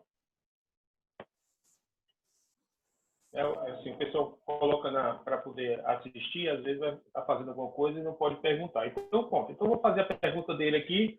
Se ele quiser se prontificar, tá, Glauco? Você fica à vontade, é só abrir o microfone e falar. Ok, ele pediu para perguntar aqui. Ele falou, parabéns pela palestra. Quais os passos objetivos para implementação do empreendedorismo cooperativo? Onde se pode aprender a implementar os passos jurídicos e burocráticos e capacitação? A UFC disponibiliza? Bem, é isso que eu acho que é o que o senhor começou a falar, né? Sobre o celeiro, né, da UFC, né? Se o senhor quiser falar um pouco mais para responder o Glauco. Existe uma rede nacional de incubadoras, né, no Brasil. Tem várias incubadoras. Aqui nós temos a da UFC, tem na Unilab, tem outra, né? Tem no Cariri, tem outra na universidade. Nós ajudamos, tem uma em Sobral, nós ajudamos a formar essa rede de incubadoras, de cooperativas. Tem uma rede de incubadoras também de base tecnológica, que a gente faz parte. A ideia é de que, eu diria que essa ideia de incubar a gestão, incubar o processo tecnológico, ela é fundamental, inclusive para as micro e pequenas empresas. O ideal era que as pequenas empresas também fossem incubadas. Por quê? Porque muitas vezes, como é que você pode explicar que 80% e até mais, dependendo hoje, agora nessa situação que nós estamos, esses dados podem aumentar muito mais. Em 5 anos, as pequenas e microempresas elas quebram. Né? Quer dizer, tem um problema a ser tratado. Não é um problema só das cooperativas, é um problema da economia.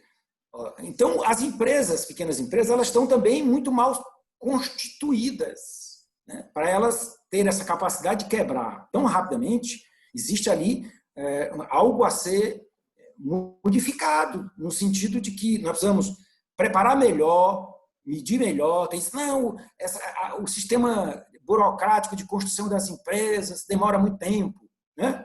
Tudo bem que realmente é muito burocrático, é muito documento, isso é melhor que a gente diminua a burocracia das empresas. Agora, o mais grave não é que as empresas demoram, o mais grave é as empresas quebrarem depois de tão pouco tempo. Isso é muito mais grave, porque ela deixa as pessoas quebradas. As pessoas pegam aquela pequena poupança dela, abrem uma pequena empresa, enfrenta toda a burocracia e depois quebram. Isso é que é grave. Nós temos que tratar o seguinte: por que essas empresas, que são tão burocráticas, no processo de demora para a sua legalização, elas não têm nenhum processo de capacitação para conhecer o mercado, produtos, serviços, se habilitar na gestão, para ver se o seu produto está adequado para o mercado, para evitar que as empresas quebrem. Isso é a grande questão fundamental. No processo de incubação, nós temos tempo, porque ele é demorado, né? Nós passamos 6 meses a 1 ano incubando uma cooperativa. Eles fazem vários cursos, um diagnóstico, né? Um diagnóstico social que é feito, uma capacitação sobre um curso de autogestão. Por exemplo, o Estatuto da Cooperativa, né, no processo de incubação, ele é constituído pelos associados, não é a incubadora que chega lá e diz: está aqui o Estatuto. Não. Nós levamos um modelo e vamos constituir esse modelo a partir do interesse de cada dono da cooperativa. Mudando, olha, aqui pode mudar. Nós somos assessores. Nós não substituímos donos. Porque a grande questão é que, às vezes, tem algumas instituições que formam, é substituir. Não, fica melhor assim. Não.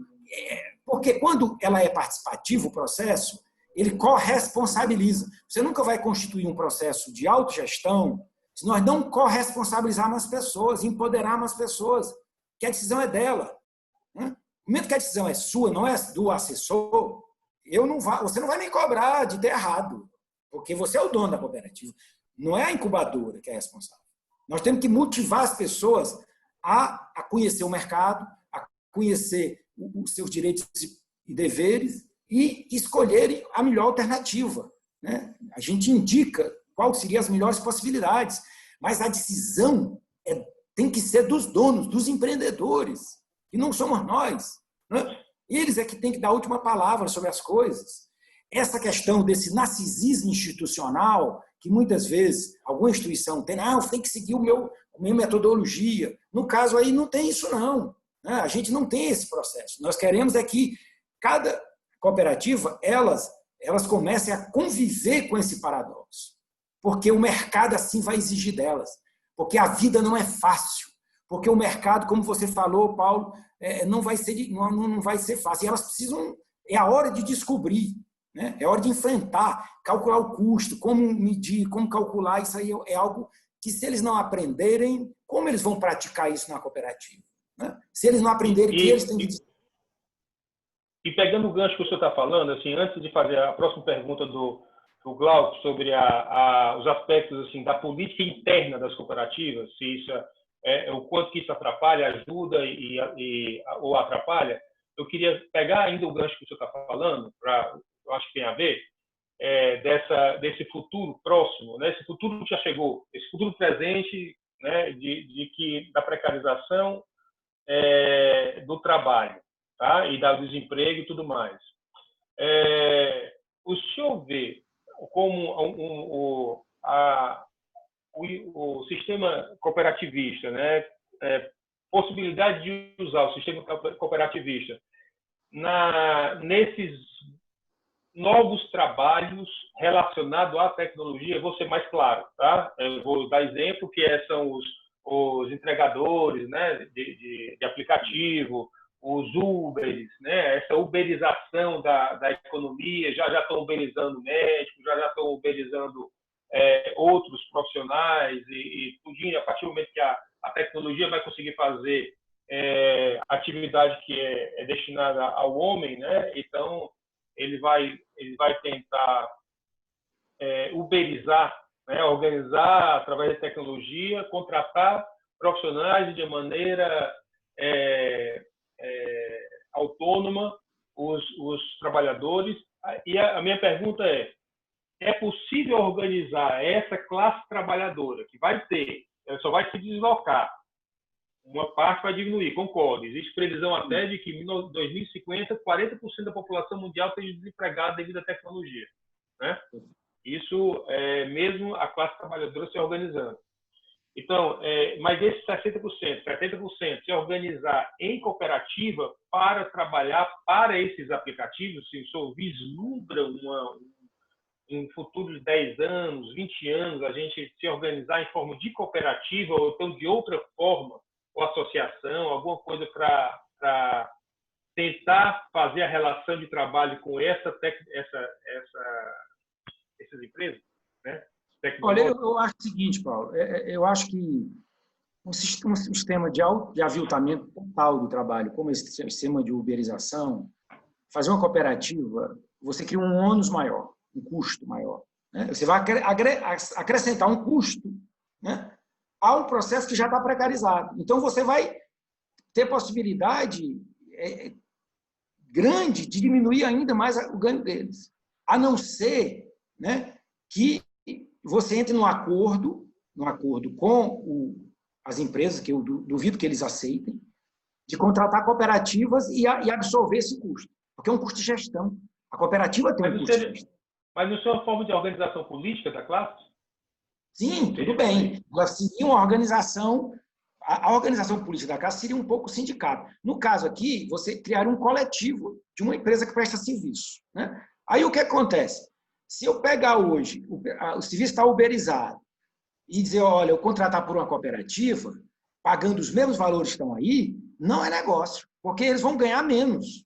Porque, além disso, vai ter um custo da operacionalização que vai ficar por conta da própria cooperativa. E é um custo alto, né? Você está entendendo?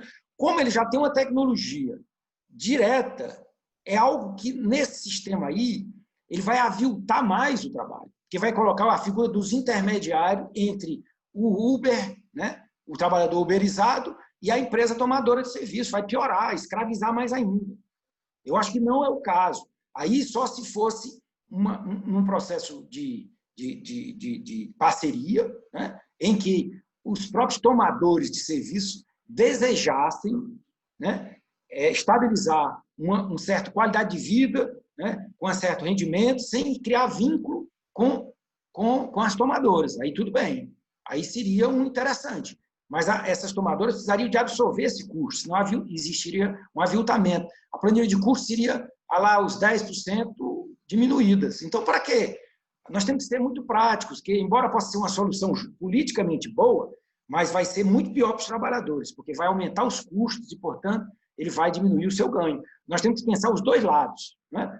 A satisfação da convivência compartilhada, mas nós temos que ver que é o seguinte, e não podemos pensar em solução que piore mais ainda, de forma econômica, a situação dos trabalhadores, que é, no caso, da uberização, né, do sistema que já foi mudado, né, a legislação, e esse sistema aí está totalmente tecnificado. A possibilidade maior é que, se não tiver, portanto, alternativas de prestadores de serviços que prestem serviço com qualidade, que já tem os consumidores, e que, por isso, vendo o serviço a o Rappi, o iFood, outras, que sejam contratadas com um pagamento justo, né, eles não vão contratar, eles vão querer aviltar. Eles vão querer aviltar. E aí é aquela coisa que você está dizendo, é uma disputa de mercado. Agora, como nós vamos entrar no caso dos uberizados? Ou você fica uberizado do jeito que está, ou acredita que é possível reverter essa situação. Por exemplo, o sindicato dos taxistas, eles têm um tipo Uber deles, né? Eles têm um sistema deles que eles operam, né? Estão disputando lá, ainda muito incipiente, mas o próprio sindicato criou uma pequena empresa que vende serviço de táxi com um preço próximo do Uber, tá? Então, essas alternativas poderiam ser feitas por uma cooperativa, para as cooperativas de taxistas. Houve uma mudança muito grande. Quando entrou o Uber, o preço de táxi era caríssimo, né? E diminuiu muito, porque tiveram que baixar o preço. Tem gente que tem 50 táxis em Fortaleza, 100 táxis, 200 táxis. Isso não é razoável, né? A Uber, ele democratizou mais, porque inviabilizou completamente esse tipo de monopólio que tínhamos né, de pessoas com 200, 300 táxis na cidade, cobrando o preço que quer, né? E a prefeitura controlando completamente esse sistema. Então, nós temos um sistema muito mais democrático. Agora, ele baixou o custo. Quem está pagando por essa diminuição de preço? Essa é a discussão. E uma última pergunta aqui do Glauco também. Aqui a gente está falando da parte política, da relação da política e econômica, da relação dos trabalhadores com o mercado, né, que a gente acabou de falar aqui, mas assim, é sobre a política dentro da própria cooperativa.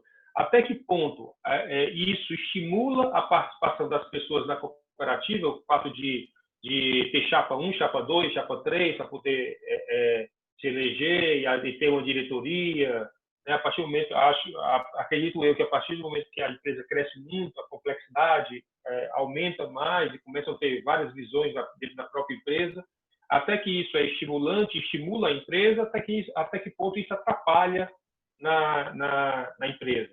Como é que está assim, as experiências que o senhor viu e até que ponto isso foi positivo e negativo? Eu vou responder aqui inspirado em Nietzsche. A vida nunca atrapalha. A realidade é o que é. A gente tem que tratá-la como ela é, né? Se a vida é assim, né? Quer dizer, como é que eu vou gerir? Esse é o conflito que diz, não, a democracia não é um modelo. Você encontrou outro modelo melhor do que a democracia? Por exemplo, como eu vou escolher o presidente da cooperativa? Sem ter eleição? Tem que ter. Então, é ruim, tem conflito, mas essa é a forma melhor, pelo menos que a gente encontrou agora, que é guiar nossas diferenças, tocar nossas diferenças, né? É fazer com que todos tenham o mesmo direito, todos tenham o direito de disputar, as coisas sejam feitas. Agora, o que é que nós precisamos melhorar? É a tolerância da diversidade, conviver com o outro, ter mais tolerância de que, quando eu respeito o outro, eu estou exigindo dele respeito também, né?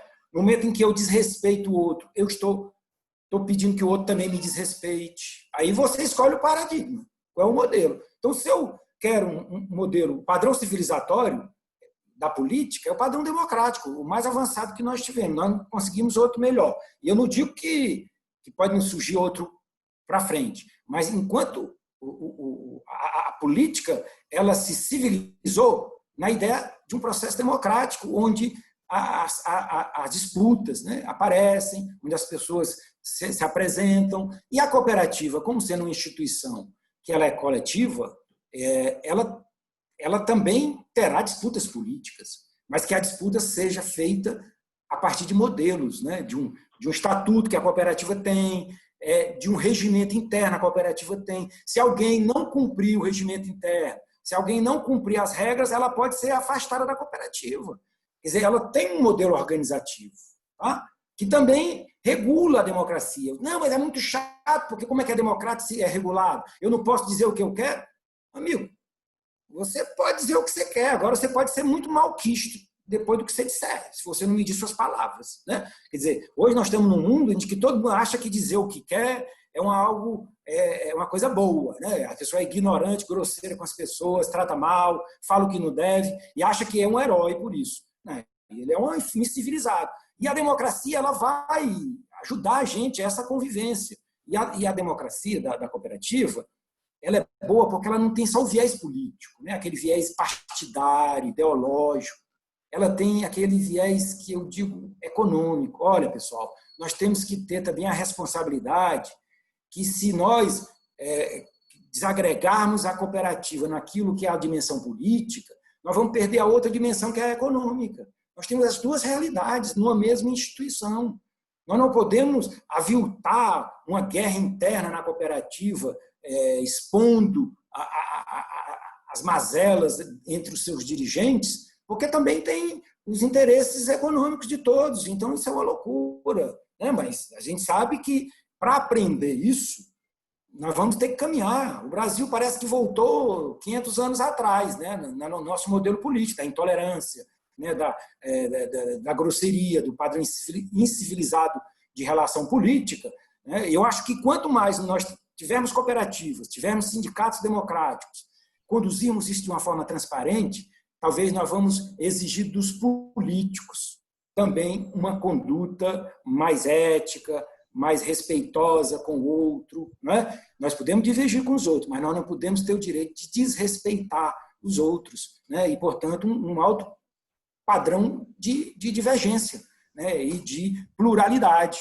onde eu não me arvoro da verdade, eu me arvoro de ter uma opinião. A verdade é uma coisa de Deus, não é coisa dos homens. Então, assim eu penso. Verdade não é da ciência, verdade é uma coisa permanente, que é coisa para Deus. Nós estamos condenados a entrar num acordo, e o acordo melhor é o acordo democrático, de ouvir os outros para que possa também ser ouvido. Zélia, quer mais algum comentário, Zélia? Que já está meio-dia, meio-dia e 6, a gente podia começar a direcionar para o final. Eu quero fazer um comentário, mas o professor também está querendo falar. Ok, professor Dorico. Professor Dorico, pode falar. Opa, pronto, tudo bom, gente? Primeiro, eu quero matar vocês de inveja aqui. Eu estou na Oca do Índio, aqui em Beberibe. Vocês conhecem a Oca do Índio, não, né? Conhece, a inveja é grande, viu? Fantástico, Dorico. Rapaz, a Oca do Índio aqui é o espaço do professor Adalberto Barreto.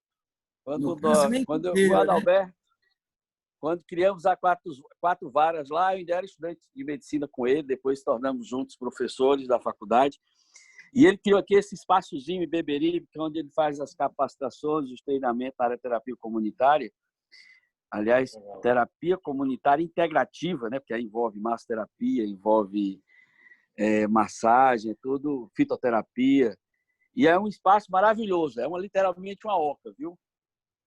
Mas deixa eu falar, Osmar, primeiro parabenizar aí, acho que a sua fala é fantástica. Acho que ela sai dela várias outras demandas de debates, né? Vi essa questão aí que foi colocada do socialismo, e aí eu acho que a gente depois teria que fazer um debate interno entre nós sobre socialismo e stalinismo, que é uma confusão grande sobre isso, né? Porque a União Soviética não foi socialismo, foi stalinismo, que é outra coisa. E aí as experiências que a gente está tendo da China, que eu acho que essa coisa do capitalismo de Estado da China é um modelo bem interessante, isso é uma coisa que tem que ser discutida, que é uma transição, porque aí eu acho que uma das coisas que fica difícil você conversar com os chineses, por exemplo, quando eu estive lá em 2004, fizemos uns grandes debates sobre eles, sobre esses temas com eles, né? Agora, os caras tinham, em 1990, 800 milhões de pessoas abaixo da linha da pobreza. Entre 1990 e 2004, eles incluíram 600 milhões. 600 milhões de chineses saíram da miséria absoluta para a pobreza ou com classe média. E eles estavam almejando incluir mais 200 milhões. E a previsão deles é que agora, né, há uns 2 anos atrás, praticamente eles incluíram muita gente. Então, e aí tem todas as questões que a gente tem que discutir em relação a essa questão como se deu. Tem a questão de Cuba, eu acho que você falou muito bem dessa coisa do empreendedorismo, né? Eu acho que isso é uma das coisas que Cuba tem discutido muito, tanto é que eles têm feito várias flexibilizações nessa questão das pequenas empresas, nos paladares, né, que são restaurantes populares, que as pessoas abrem. Isso tem sido uma discussão grande que eles estão fazendo, no modelo deles, né, que eu acho que... E aí é uma coisa importante, que é outro debate sobre isso, que é a autodeterminação dos povos, que eu acho que a gente tem que estar atento sobre essa questão. Mas você colocou uma coisa que me parece muito interessante, inclusive, viu, Paulo, para um debate desse do cooperativismo à luz da Unimed, né? Quer dizer, se você pensar, a Unimed, ela foi ainda é, hoje no Brasil, uma ameaça, entre aspas, ao capital externo de investimento na saúde no Brasil, porque toda a vida, isso foi muito forte na década de 90, quando as grandes operadoras americanas faziam análise de mercado para poder botar dinheiro no Brasil, elas sempre viam as Unimed como uma ameaça ao modelo deles, porque enquanto que as operadoras americanas elas operam totalmente no modelo de mercado liberal privado, com o chicote na mão sobre os médicos, o modelo de cooperativo médico no Brasil foi um modelo que tem um papel importante. Por outro lado, todo esse discurso que o Osmar faz sobre essa questão do cooperativismo como uma coisa, é a maior queixa das Unimedes, ou seja, há também uma cultura, muitas vezes, dos próprios médicos com a Unimed, de ser o sócio rico de uma empresa falida. Aí eu queria exatamente perguntar, irmão, como é que você vê essa coisa desse componente que, à medida que a cooperativa cresce, há aquele pensamento do empreendedor dentro do cooperativismo, do sócio, né, do negócio, ele diminui e ele passa a delegar à direção o grande componente da gestão e ele deixa de ser aquele ator com protagonismo só, e ele muitas vezes, que é a maior queixa das Unimed, quando você vai conversar com o diretor da Unimed, é a relação dele com o associado, porque o cara muitas vezes faz um procedimento desnecessário para cobrar, para ganhar dinheiro, não sei o quê, porque na cabeça dele, às vezes, ele quer ser o sócio rico de uma empresa falida. Ele não está tão preocupado com a empresa. Então, eu acho que esse é um desafio. Eu queria que você abordar um pouco como é que você vê isso e dizer, parabenizar também o grupo aí Vida e Cidadania pela iniciativa desse debate, que é da maior importância nessa perspectiva de transição aí para uma economia solidária, ou seja, para um modelo mais democrático. A Gisela não quer fazer a pergunta? Seu microfone está fechado, Gisela. O microfone estava desligado. Então, não, é só assim, realmente, como o professor Dorico falou, muitas questões que a gente, né, os insights vão acontecendo assim na mente da gente, e eu vou só fazer assim algumas considerações sobre o que veio aqui para mim, né? Primeiro, assim, é que o empreendedorismo, ele é colocado como uma propriedade do capitalismo, mas ele não é, né? O empreendedorismo é uma coisa do ser humano, né? E do ser humano que busca a se realizar, a se conhecer, a ser sujeito de si, a ser cidadão, né? E, nesse sentido, é democrático por isso, a autogestão é democrática por isso, porque vai trazer exatamente a possibilidade de cada ser humano ser senhor de si e aprender a ser senhor de si coletivamente, em coletividade, né? Eu acho que isso, assim, é a principal coisa. Para mim, o cooperativismo, ele não é só uma estrutura, né? Uma estrutura, vamos dizer, formal. Ele é uma filosofia, ele é um espírito, né? Que a gente tem que se imbuir para que a gente possa realmente construir uma coisa alternativa, uma sociedade alternativa. Agora, o cooperativismo, dentro de uma estrutura capitalista, para mim, ele é limitado, né? A gente vai ter que também tecer mudanças, né, nas estruturas da sociedade capitalista para que potencialize o próprio cooperativismo, o espírito cooperativo, né? Então, eu vejo bem assim. E a questão da precarização, por exemplo, a gente tem que discutir, né, o que é a precarização. Porque, para muitas pessoas que estavam precarizadas no mundo capitalista, desempregadas, na informalidade, passando fome e tal, ir para uma cooperativa, né, e ganhar o mínimo que seja, mas se realizar enquanto pessoa, enquanto ser humano, enquanto comunidade, né, até que ponto isso é precário? Né? A gente tem que ver essa dimensão também subjetiva da precarização. Porque se a gente pensa a precarização só do ponto de vista econômico, aí a gente realmente vai achar que não é uma resposta, né? Ou que não deveria ser uma resposta. Mas a precarização também tem várias dimensões. Muitas pessoas hoje ganham muito bem, mas são precarizadas enquanto pessoas porque não se realizam no que fazem, né? Porque estão, entre aspas, desculpa aqui, fazendo uma prostituição intelectual, né? Então, enfim, são questões assim que surgiram e eu quero agradecer o... É o Paulo que está organizando isso aqui, o Paulo Palares. eu quero agradecer o professor Osmar, né, pela contribuição dele, muito legal, acho que assim, é uma experiência muito rica que a gente precisa desenvolver cada vez mais e trazer realmente para levar para mais pessoas e aumentar a intensidade, né, desse espírito cooperativo em cada um de nós. Então, era isso. Olha, Paulo, então eu queria, viu, Dorico, sobre essa discussão aí da Unimed, inclusive eu já fiz várias palestras lá na Unimed, inclusive, no tempo da incubadora. Agora, a gente não pode também ter uma visão mistificada da cooperativa. A cooperativa, quando nós falamos que a cooperativa é uma associação livre de pessoas, né? Essa é uma associação livre de pessoas. E essa associação livre de pessoas, ela constrói a cooperativa muito parecido com o que elas querem.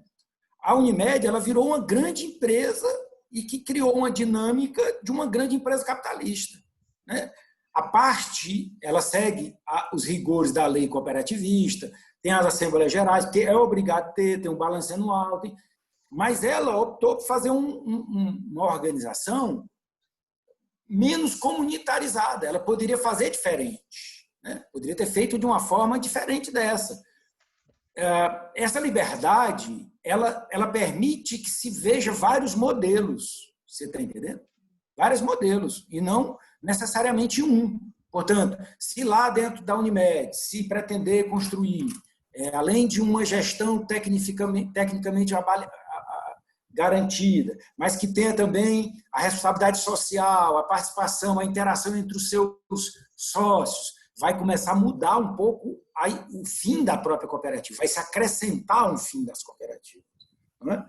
A Gisela falou uma coisa muito interessante, que eu insisto muito, até porque quando a gente começou a tocar nesse tema sobre a ideia do empreendedorismo, muitos chamavam a gente que era um bando capitalista, que a gente estava sendo um bando capitalista, que estava usando o mesmo discurso do Sebrae. E eu também, como eu não sou muito, como eu já disse naquela outra palestra nossa, que para ser sociólogo, como diz Durkheim, a gente tem que escolher não ser muito popular, né? Então eu digo que eu estou convicto, né? Então aí eu fico com a impopularidade horrível. Mas eu tenho uma convicção de que empreendedor é uma condição humana. Não existe ser humano sem ser empreendedor. Então o empreendedor não é quem tem uma empresa. O empreendedor é quem faz da sua vida um futuro, quem pode pensar para frente, quem dá sentido a ela, e faz isso em várias dimensões da vida, né? Desde do dia a dia, desde a parte econômica da empresa até a cultura, né? O que eu faço da vida. Então não existe ser humano sem ser empreendedor. Então eu não aceito que alguém diga que empreendedor é quem faz uma empresa. Isso não é possível, imaginar um ser humano empreendedor só aquele que faz empresa, né?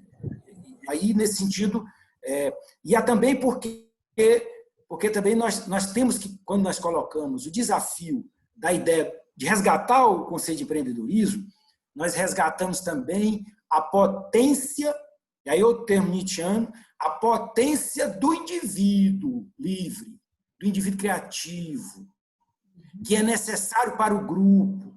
Se não existe um grupo livre, de livre iniciativa, inovador e criativo, nós vamos ter um coletivo totalmente manietado, cego e sem criatividade.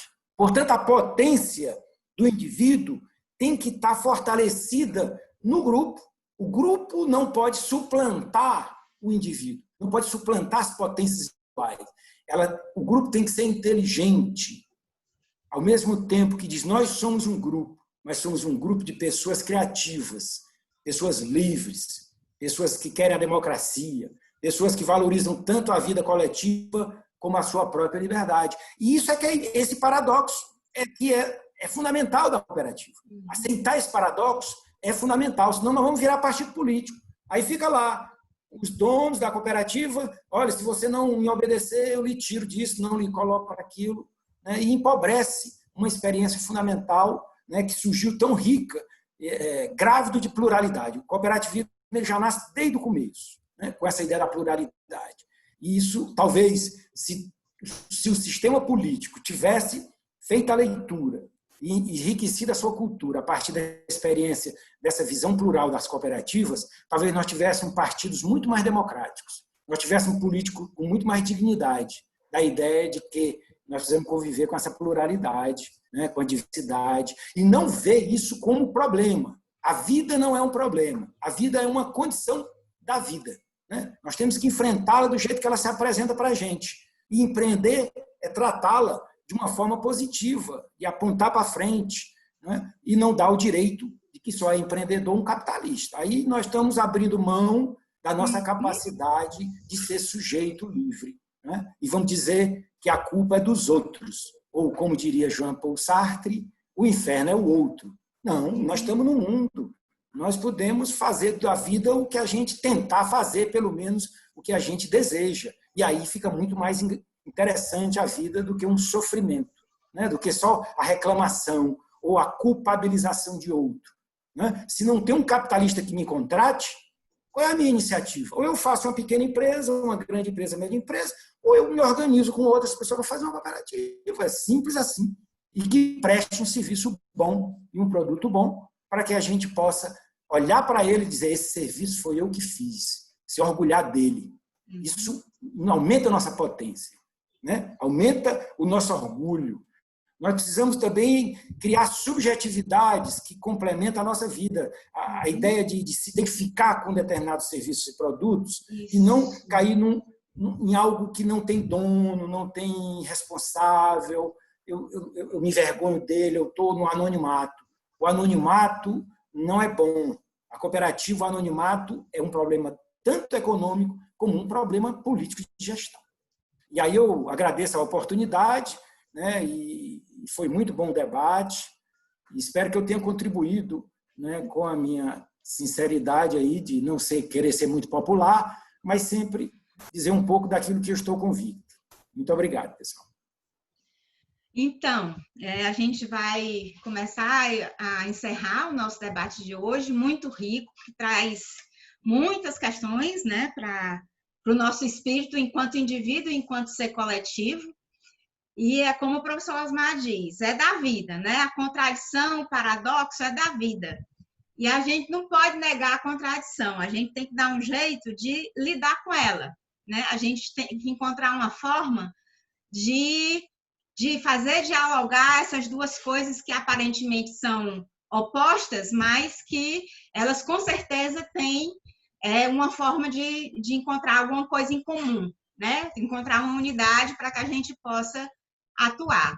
Eu assim, fiquei muito feliz, né, com o debate, com as questões que foram suscitadas. Acho que a questão, né, que o professor Dorico trouxe, né, da gente discutir a relação da China, de Cuba, né, de como se processa a democracia, a criatividade lá, eu acho que é fundamental, né? Então, mais uma vez, agradecer ao professor Osmar, né, e a todos que aqui compareceram e contribuíram para o nosso debate com as perguntas, né? A gente vai postar, né, no YouTube, no nosso canal do YouTube, depois esse vídeo para vocês repassarem, né, para quem quiser assistir, quem não pôde estar presente aqui, e a gente convida também para continuar nos acompanhando aos sábados, né?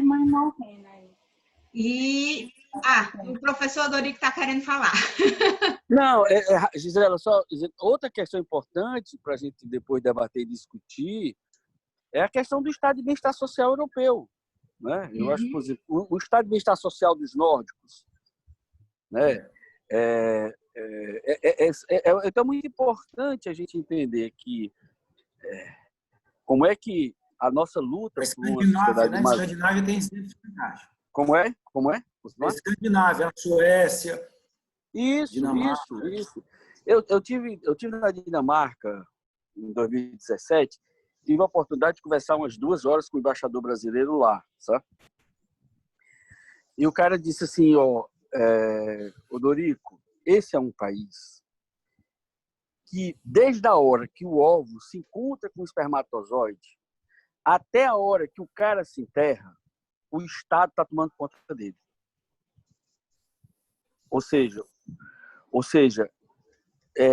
eles trabalham com a perspectiva do pleno emprego, eles trabalham com a perspectiva... Aí, ele diz assim, mas atualmente os conservadores estão no poder.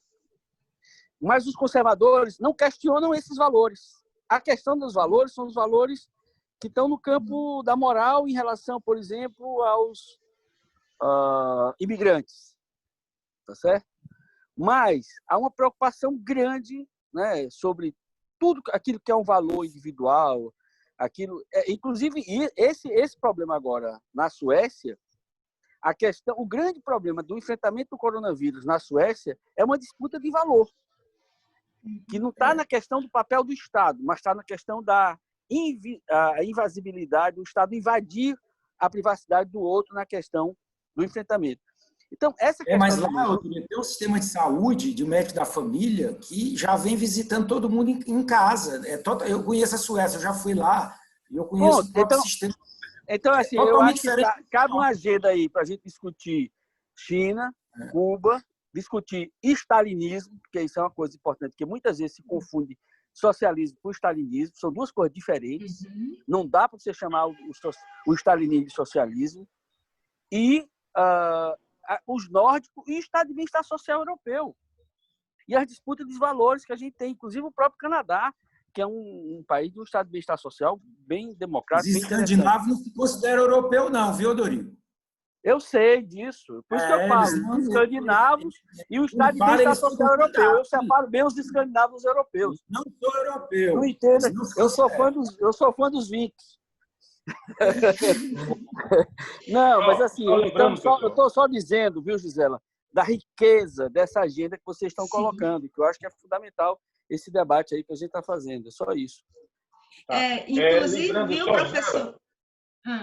Só complementando o que o Dorico falou, né, porque eu já o convidei, já convido aqui de novo, né, para esse debate. Esse debate não aconteceu porque esse companheiro brasileiro que mora em Berlim, mas passou 8 anos na China, ele está finalizando os artigos e coincidiu com a viagem que ele teve que fazer.